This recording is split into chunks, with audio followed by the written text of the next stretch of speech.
This week, global leaders descend in Hiroshima, Japan for the G7 summit.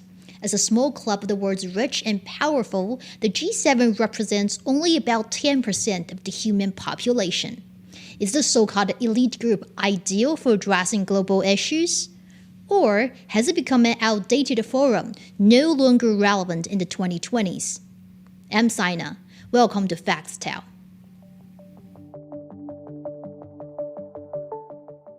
Unlike larger international organizations such as the United Nations, the World Bank, and the IMF, the G7 has no permanent secretariat. A critic once said, the G7 summit is not legitimate. It's a meeting of the leaders of 7 of the strongest countries and the most dangerous. Da sind die G7 definitiv das Hauptproblem, ebenso wie die G7 natürlich mit ihrer weltweiten Ausbeutungspolitik, mit ihrer kriegerischen Durchsetzung ihres Anspruchs, weltweit die Märkte zu kontrollieren, natürlich auch für Kriege, für Bürgerkriege und so auch der Hauptverursacher sind. There is no formal criteria for G7 membership, but all participants are wealthy industrialized nations. Canada, France, Germany, Italy, Japan, the UK, and the US. Although the G7 started out with missions including providing global leadership and influencing global trends, doubts are growing about the relevance of the organization and whether it has become an artifact of a bygone era. When the grouping came about in the 1970s, it represented countries that had the largest economies. And these days? The aggregate GDP of G7 countries makes up about 45% of the global economy in nominal terms, down from nearly 70% 3 decades ago. Analysts have criticized the relevance of G7 without including growing economies like Brazil, Russia, India, and China.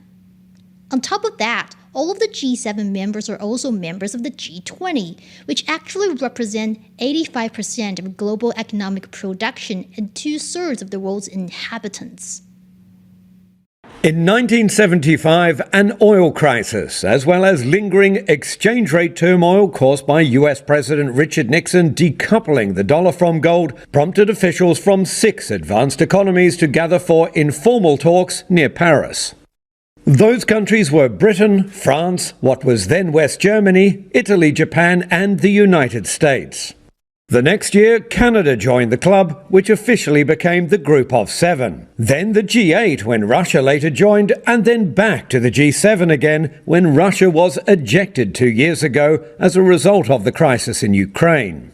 Unlike the far more inclusive G20, the smaller club includes only one non-Western power. The irony is that the G7 wants global problem solving, but leaves out the emerging markets and smaller countries in Asia, Africa, and South America. And the tendency of not delivering on its promises is another concern. For example, vaccine donations. Data released by NGOs shows that by last June, only less than half of the 2.1 billion COVID-19 vaccine donations promised to poorer countries by G7 countries had been delivered.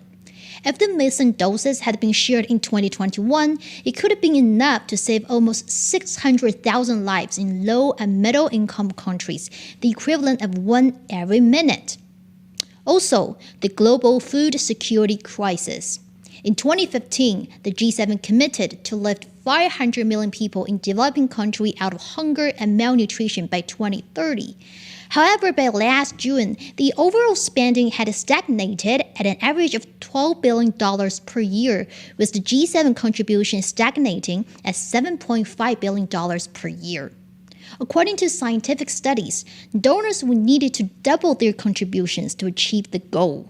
An additional $14 billion per year until 2030 will be needed.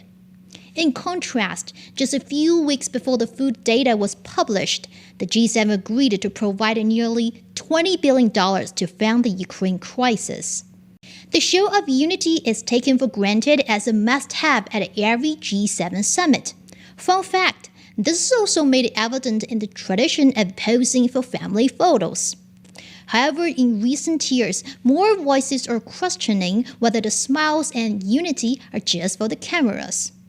In 2018, the summit was marked by sharp disagreements over former U.S. President Donald Trump's decision to impose higher import taxes.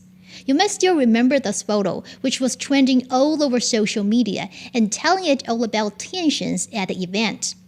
Trump later said he would instruct U.S. officials not to endorse the G7 statement, which was another monumental moment. And 1 year later, in 2019, the summit ended without issuing a full-length joint communique for the first time in history. To make matters worse, in 2021, when the summit was being aired, the disagreements among the leaders at one point became so sensitive that all internet was shut off to the room.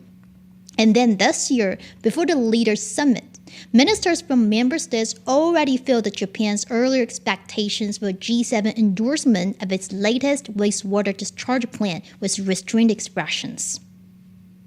Regarding the discharge of contaminated water from Fukushima nuclear power plant into the sea, the statement also expressed support for the safety verification of the IAEA.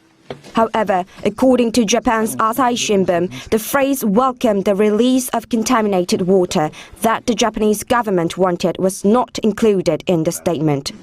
This is due to opposition from Germany's environment minister.